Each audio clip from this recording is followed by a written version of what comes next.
সুপ্রিয় বন্ধুগণ, যারা রিটেন স্পোকেন গ্রামার শিখবেন এবং অপরকে শেখাবেন তাদের জন্য আজকের এই ভিডিওতে আলোচনা করব হাউ টু এনলার্জ সেন্টেন্স, অর্থাৎ বাক্য কিভাবে বড় করে পড়বেন।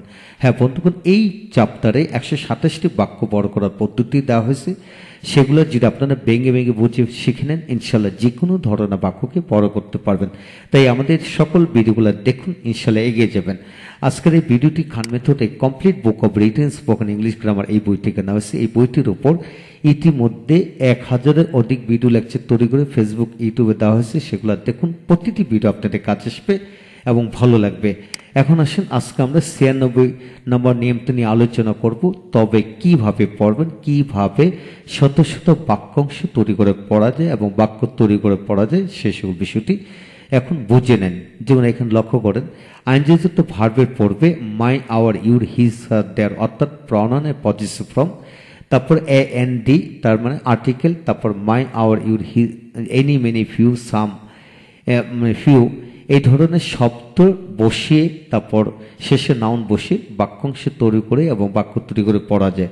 তো কিভাবে পড়বেন লক্ষ্য করেন। যেমন এ রিডিং রুম, একটি পড়ার ঘর, একটি পড়ার গড়। এখানে যদি বলা হয় দি রিডিং রুম, রিডিং যে এ রিডিং বুক, একটি পড়ার বই, এ রিডিং রুম, একটি পড়ার গড়, এ রিডিং ক্লাস, একটি পড়ার শ্রেণীকক্ষ।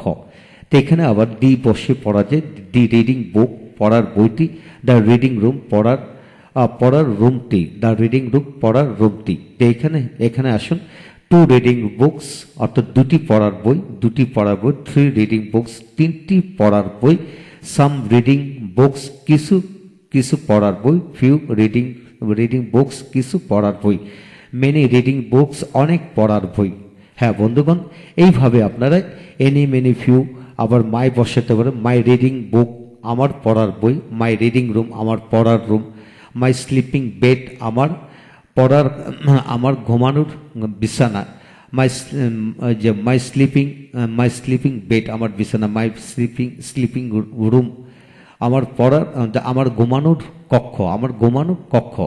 হ্যাঁ, এইভাবে আপনারা যে অন্যান্য আইনযুক্ত শব্দ দিয়ে পড়তে পারবেন। যেমন লক্ষ্য করেন, এখানে এ রানিং বাস, একটি চলন্ত বাস, এ রানিং ট্রেন, একটি চলন্ত ট্রেন, এট রানিং কার, একটি চলন্ত গাড়ি, এট রানিং বাইসাইকেল, একটি চলন্ত বাইসাইকেল, এ রানিং রিক্সা, একটি চলন্ত রিক্সা। হ্যাঁ বন্ধুগণ, এইভাবে যদি বলা হয় এ রানিং ম্যান, একজন চলন্ত লোক, মানে চলতেছে এমন লোক, এ রানিং বা দৌড়ন্ত লোক। এ রানিং বয়, একটি দৌড়ন্ত ছেলে, এ রানিং রানিং অফিস, একটি চলতেছে এমন একটি অফিস, এ রানিং স্কুল, একটি চলমান অফিস, এ রানিং স্কুল, একটি চলমান স্কুল, এ রানিং কলেজ, একটি চলমান কলেজ, অর্থাৎ চলতেছে, ক্লাস করা হচ্ছে, কাজকর্ম করতেছে এমন।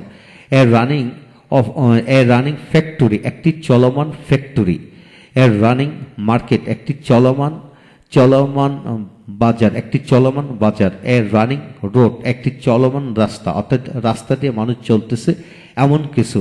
হ্যাঁ বন্ধুগণ, এইভাবে আপনারা এখানে যে কোনো ধরনের যানবাহনের নাম বসাতে পারেন। যে কোনো অফিস, আদালত, স্কুল, কলেজ, যে কোনো নাম বসে কিন্তু পড়তে পারবেন। যেমন running bus, running train, running office, running institution, running market, running road, যে কোনো ধরনের শব্দ বসাতে পারেন। আবার ব্যক্তিবাচক শব্দ বসাতে পারেন। এ রানিং বয়, একটি চলন্ত দৌড়ন্ত ছেলে, এ রানিং গার্ল, একটি দৌড়াচ্ছে এমন একটি মেয়ে, এ রানিং ওয়ার্কার, একটি দৌড়াচ্ছে কর্মকর্তা, একটি দৌড়ন্ত কর্মকর্তা। হ্যাঁ, এইভাবে পড়তে পারবেন। তারপর আসেন এ ড্রাইং ম্যান, একটি মুমূর্ষু বা মরে যাচ্ছে এমন লোক, এ ড্রাইং কাউ, একটি মরে যাচ্ছে গরু। তাই a drying man, a drying teacher, a drying of family, একটি মরে যায় এমন, অর্থাৎ শেষ হয়ে যাচ্ছে এমন একটি পরিবার।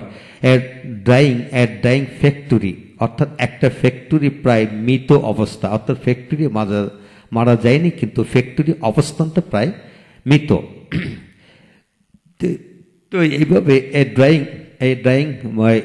ড্রাইং এর পরে যে কোনো ধরনের ব্যক্তি প্রতিষ্ঠান, যে কোনো কিছু এখানে বসাতে পারেন, অর্থাৎ মরে যাচ্ছে এমন বা শেষ হয়ে যাচ্ছে এমন, অর্থাৎ যদি বলা হয় ড্রয়িং অফিস, অর্থাৎ কি একটি ড্রয়িং অফিস মানে কি অফিস শেষ হয়ে যাচ্ছে বা ফ্যাক্টরি শেষ হয়ে যাচ্ছে, মানুষ শেষ হয়ে যাচ্ছে, বাজার শেষ হয়ে যাচ্ছে, এইভাবে ড্রাইং রিভার অর্থাৎ কি একটি নদী মারা যাচ্ছে, অর্থাৎ নদীতে পানি নেই এমন একটা অবস্থান।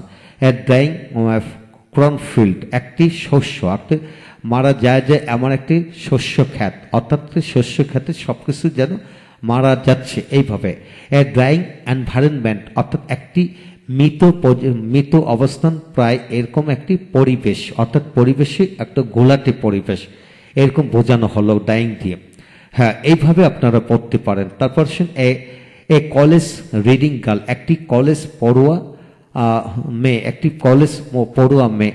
এ কলেজ টিচিং টিচার, এ কলেজ টিচিং টিচার একটি কলেজে পড়ায় এমন একটি ব্যক্তি, কলেজে পড়ায় কি এমন একটা ব্যক্তি, অর্থাৎ এ টিচিং ম্যান, এ টিচিং ম্যান অর্থ হবে একজন পড়ায় এমন একটা ব্যক্তি। এ টিচিং পারসন, মিস্টার কামাল যে টিচিং পারসন, অর্থাৎ দ্যাট মিনস টিচার, টিচারকে বোঝানো হলো তিনি একজন টিচিং পারসন, পড়ায় এমন একজন ব্যক্তি। এ টিচিং ম্যান, এ টিচিং স্টুডেন্ট একটা অর্থ কোনো ছাত্র পড়ায় এমন একজন ছাত্র, এ টিচিং ম্যান। তারপরে মাই ওয়ার্কিং প্লেস আমার কাজের স্থান, মাই ওয়ার্কিং অফিস আমার কাজের স্থান, মাই ইউর ওয়ার্কিং প্লেস তোমার কাজের স্থান, হিজ ওয়ার্কিং প্লেস তার কাজের স্থান, দেয়ার ওয়ার্কিং প্লেস তাদের কাজের স্থান। তারপরে মাই ডাইনিং রুম আমার ডাইনিং রুম, মাই স্লিপিং রুম আমার স্লিপিং রুম, মাই এইভাবে অন্যান্য শব্দ পড়া যায়। মাই ওয়াকিং রোড আমার হাঁটার রাস্তা, মাই প্লেইং ফিল্ড আমার খেলার মাঠ, মাই প্লেইং রুম মাই খেলার মাঠ, মাই রিডিং রুম আমার পড়ার ঘর। হ্যাঁ, মাই টিচিং রুম আমার পড়ানোর ঘর। এইভাবে আপনারা শত ভার্ব রয়েছে, যে কোনো ভার্ব দিয়ে এইভাবে পড়বেন। তারপর এখানে আবার মেনি, এনি, মেনি, ফিউ যে কোনো শব্দ বসে পড়তে পারবেন। হ্যাঁ বন্ধুগণ, যা কিছু শিখবেন একটু ভালো করে লক্ষ্য করে যদি পড়তে পারেন, তাহলে আপনারা দ্রুত রিটেন স্পোকেন গ্রামার রপ্ত করতে পারবেন, অপরকে রপ্ত করাতে পারবেন ইনশাল্লাহ। হ্যাঁ, এখন আসেন এইগুলো দিয়ে বাক্য কিভাবে তৈরি করবেন। যেমন যে মানে একটি পড়ার ঘর কি হবে, যে মানে I need a reading room, I need a reading বুক আমার একটি পড়ার বই দরকার। আই নিড এ সেলিং বুক আমার একটি বই বিক্রি করা, একটি সেলিং বই অর্থাৎ সেল করে এমন একটি বই, আমার একটি সেল করে এমন একটি বই দরকার। I need a selling book, I need a reading book, I need a reading room আমার একটি পড়ার রুম দরকার। আবার my reading room is very decorated আমার পড়ার ঘরটি খুবই সজ্জিত। My sleeping room is very comfortable আমার ঘুমানোর ঘরটি খুবই আরামদায়ক। My working place is very comfortable আমার কাজের স্থানটি খুবই কমফোর্টেবল। তা মাই ওয়ার্কিং তারপর আসেন a college reading student, I saw a college reading student while going to Dhaka যাওয়ার সময় আমি একজন কলেজগামী ছাত্রকে দেখেছিলাম। তো এইভাবে মানে আপনারা বাক্য বানায় পড়বেন, ইনশাল্লাহ এগিয়ে যাবেন। ভালো থাকুন। পরবর্তী ভিডিওগুলিতে আরো নতুন তথ্য নিয়ে আমরা আলোচনা করব। আমাদের সকল ভিডিওগুলো দেখুন, ইনশাল্লাহ এগিয়ে যাবেন। হ্যাঁ বন্ধুগণ, যাদের এই বইটা দরকার তারা এই বইটি সংগ্রহ করতে পারেন, এবং এই বইয়ের সকল ভিডিও লেকচার যদি নিতে চান অল্প মূল্যে নিতে পারেন প্যান্ডেবের মাধ্যমে, তাই আমাদের সাথে যোগাযোগ করতে পারেন। এই হলো আজকের বিষয়। পরবর্তীতে নতুন তথ্য নিয়ে দেখা হচ্ছে আপনাদের সাথে। Thank you very much.